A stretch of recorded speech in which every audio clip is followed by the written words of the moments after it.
Grabatzen ari garen unean gaueko 12:00 24 minutu igaro diren honetan, gaur Unai Lasoren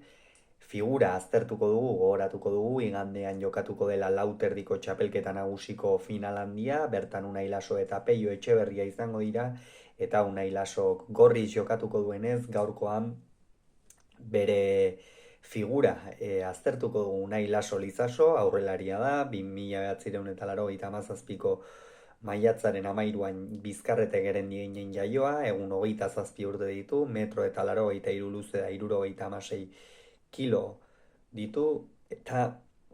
besteak beste palmares zabala du izan ere, 2021 urtean Lauterdiko txapelketa, Euskolabel txapelketako txapeldun orde izan zen, Jokin Altunaren aurka, 2022an Joseba Ezkurdiari irabazi egin zion, buruz buruko txapelketa, 2022an binakako txapelketako txapeldun orde izan zen, 2023an ere binakako txapelketako txapeldun orde imazekin batera bietan, eta 2024an Altunaren aurka jokatutako final horretan, buruz buruko txapeldun orde horrek esan nahi du azken bi final handiak, binakakoa ez zuelako jokatu aurten, baina azken bi final handiak Lasok jokatu dituela, bai aurrekoan buruz burukoa eta bai oraingoan Lauterdikoa. Beno, Unai Lasoren inguruan gauza asko esan behar dira, ez? Nik uste erori denean altxa egiten den pilotari horietako bat dela. Hau da, gogoratuko dugu, grebak eta izan ziren garai hartan enpresatik kanpo utzi zuela, hain zuzen ere baiko enpresatik kanpo utzi zuen Unai Laso, eta gero itzuli zen berriro ere, eta nola itzuli gainera, buruz buruko txapelketan txapeldun izan zen, eta Lauterdian txapeldun orde, beraz, sekulako meritua zalantzari gabe Lasok. Gero, joan den urtean, Lauterdiko txapelketa ez zuen jokatzerik izan, zergatik kasu honetan lesio bat izan zuelako, lesio larria, denbora luzez gelirik egon behar izan zuen, binakako txapelketan itzuli zen,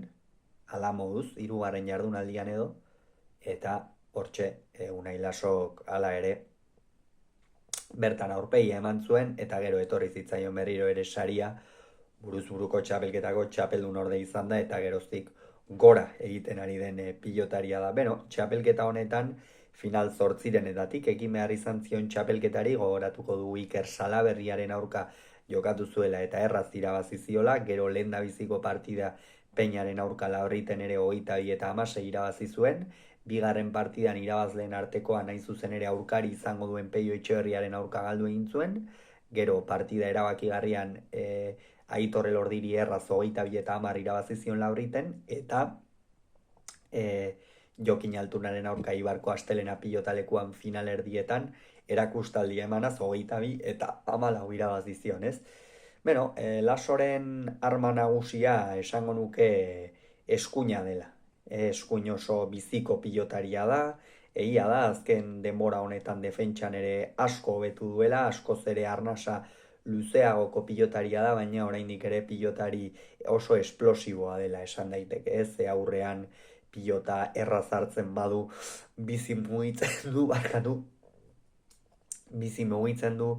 gero ezker gantxoaren bila neurri oso egokian joaten da, oso erabaki hortasun handia duen pilotaria da. Horrez gain Jokin Altunaren aurka gakoetako bat izan zen, ez zuela zuzen jokatu, ez? Behar bada esan daiteke Unai Laso pilotari zuzen bezala identifikatzen dugula, hau da, askotan ezker horma bilatu nahi du eta aurkaria defentsan behar du, baina Altunaren aurka bazekien hori egitea etzela nahikoa izango eta askoz ere bariatuago ikusi genuen, ez? Hormabiko batzuk ere egin zituen, dejadak zabalean oso ongi sakatu zuen, ezker hormara oso ongi sartu du pilota txapelketa honetan zehar, eta esan daiteke, beno, Peioren aurka izan zuen horre beheraldi hori, baina orokorrean txapelketan zehar nagusi izan dela eta ez duela estuasun handirik pasa, ez? Egia da, uste dut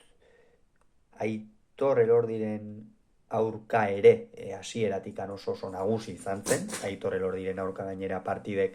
arrisku hori izaten dute, ez? Beno, maiabitarrak partida hasierei esplosibitate handiarekin ekiten die eta hor arriskua bazuen, baina ongi ekin zion, partida ongi eraman zuen aurrera, eta azkenerako garaipen erraza lortu zuen 22 eta 10 emaitzarekin orduko hartan Unai Lasok.